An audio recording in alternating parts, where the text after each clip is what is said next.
Question asked, do you think it's possible to ever get back to 100%? So yes, I believe that's true. I've seen it within myself and my own ability, but I've also seen it in so many people around the world too.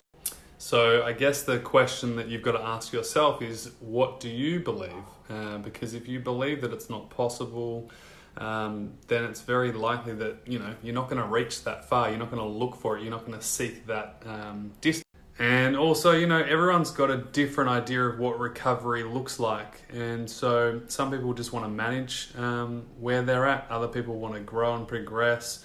You, as an individual, need to identify what it looks like to be. And an even better question is, what does it look like when I'm better? What am I doing? What does it look like? How am I feeling? What am I doing? What am I experiencing? And what would I like to experience? That can be a really helpful question to help you figure out where you want. Tips on nutrition: stick to non-diet, meaning stop following fad diets, stop trying the one thing that's going to fix you, unless you've got serious gut health issues that you need to look at. And eat intuitively to what feels right for you. I have a focus on the non-diet, which is figuring out what works for you and sticking to that. And it changes over time. So you might need more carbohydrates and proteins and fats right now, or it might be the opposite. One thing I do know is stressing over food and diet can be more detrimental than the healthy diet that you're trying to follow instead. So just be curious with that and eat healthily, eat whole food.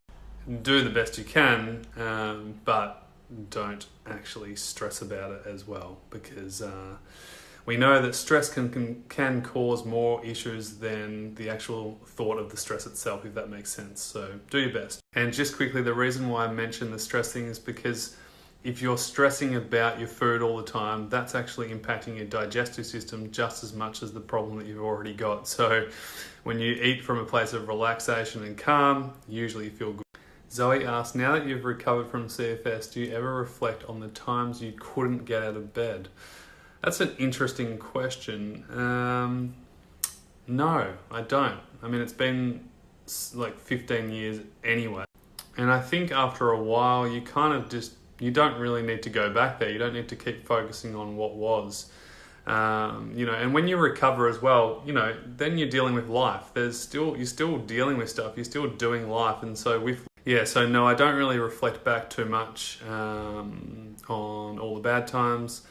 And a lot of people who recover don't. They're too busy living, they're too busy in the now doing what they're doing right now. And that's what everyone should be focusing on anyway. How do you keep consistent when you're struggling with motivation? First of all, you need to get a clear vision and clarity on what it is you actually need to be focusing on in order to feel better. The other aspect of this is to really get a priority going, get a daily planner, and actually have some set things that can get you into a good routine and rhythm. And I've got one more secret to add with this. Motivation doesn't last. Motivation isn't what you need.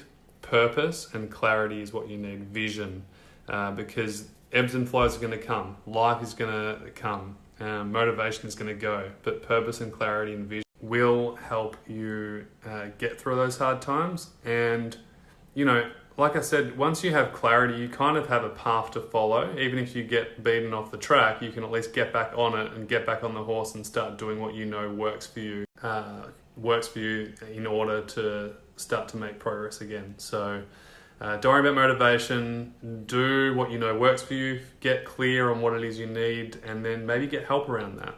Getting help and accountability can be a huge fun. Start to find the little things you enjoy, whether it's a musical instrument, whether it's crafts and arts, whether it's painting, whether it's listening to music. It's all intertwined. There's no black and white thing with recovery. And a big part of recovery is starting to do things that you love to do.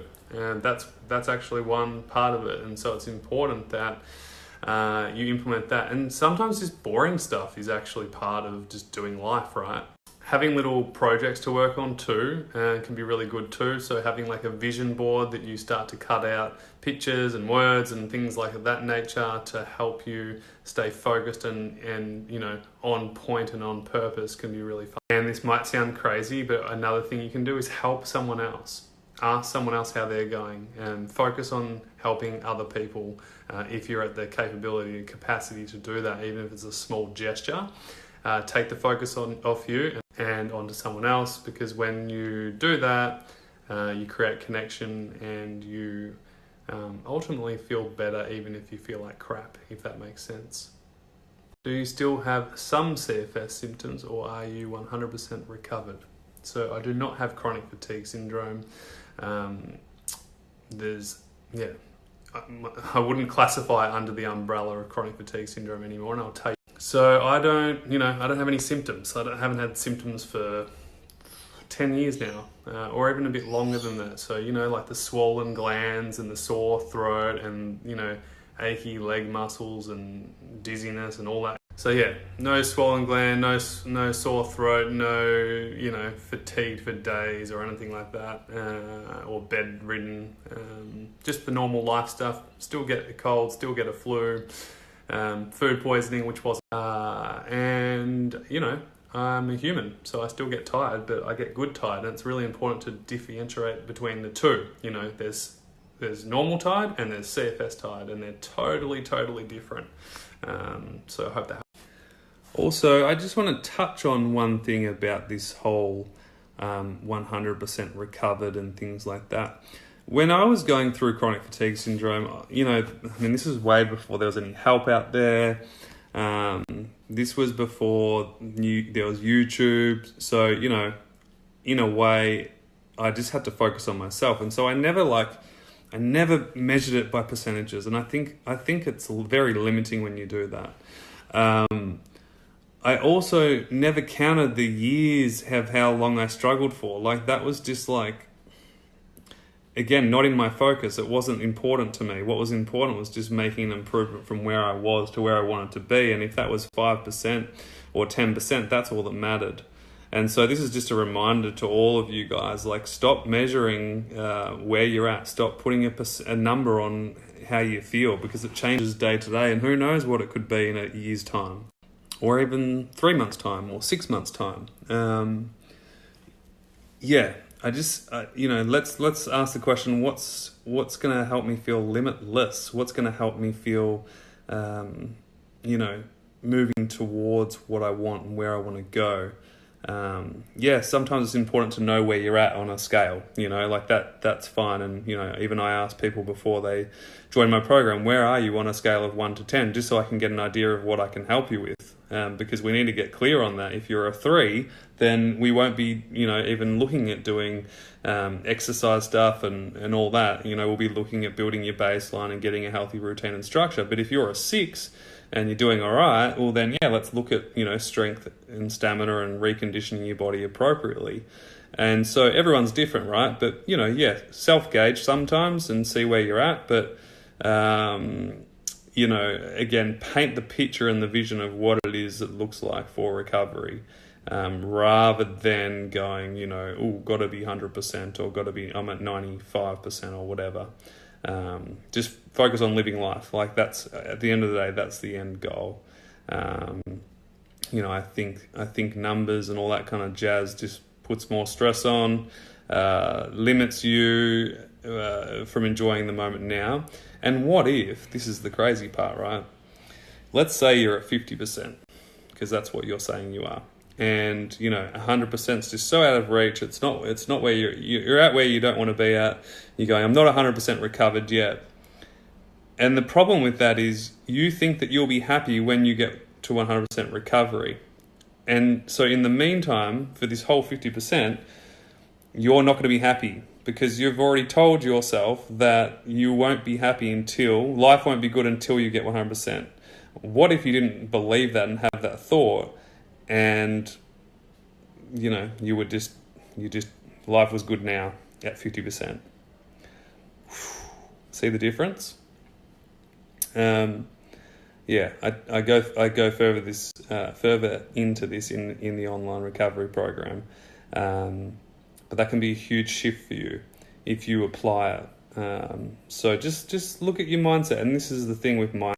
It's so important because chronic fatigue syndrome isn't a mindset problem, but our mindset can cause further problems and not help us get to where we want to get to. And so, even human beings, right? Like, doesn't matter whether you've got chronic fatigue syndrome or fibromyalgia or nothing. At the end of the day, our mindset is either going to limit us or help us feel and be limitless. And so, regardless of our limitations, how are we perceiving that? Like I said before, I'll be happy when I've got more energy, or when I'm not tired, my life's going to be better. And maybe that is true, but can you see that mindset is limiting you in the now? And so what if you didn't have that thought and you didn't believe it to be true, and it wasn't a problem, and all of a sudden now, even as you are tired or not great, it actually is totally fine. How does that feel? Sure, it feels a lot better. So I just wanted to share that with you. I hope that makes sense. Let me know. Send me a DM. Just say yes, that did help, or no, Toby, you're a dickhead and that didn't help at all. So yeah. And guys, for the guys who are feeling overwhelmed and stressed out, stop beating yourself up. There's no one right thing to do. It's a holistic approach. You need to really cover the 5 key areas that I talk about in the online recovery program. And it's not about getting it perfect. It's just about doing what works for you. And really, that's ultimately what we help people with. We simplify it. We really make it specific to the individual, and then we help you just do it. Not overthink it, not get in your own way. Get out of your own way and just live and do, and that's really key. So if you need help with that, and you want to kind of move forwards in the right direction without kind of having this internal battle all the time on your own and not making any progress and feeling stuck all the time, then reach out. It doesn't have to be like that. It's important to get help and accountability from the outside in sometimes, and it can really make a huge difference. So yeah, just send us a message if you're keen. Message the word recovery, and then comment below that message and tell me how old you are, where you're from, and in a short sentence what you feel like you need help with the most, and then I will send you some details on how we can work together, and then we'll go from there. All the best. I hope this question and answer was really, really useful. If you're watching this on YouTube, then send an email to info@cfshealth.com. There'll be a link below, and do the same thing. If you need help, literally write recovery in the subject, how old you are, where you're from, in a short sentence what you need help with, and I'll send you some details on how we can work together. All the best for now, and we will speak to you soon. Bye.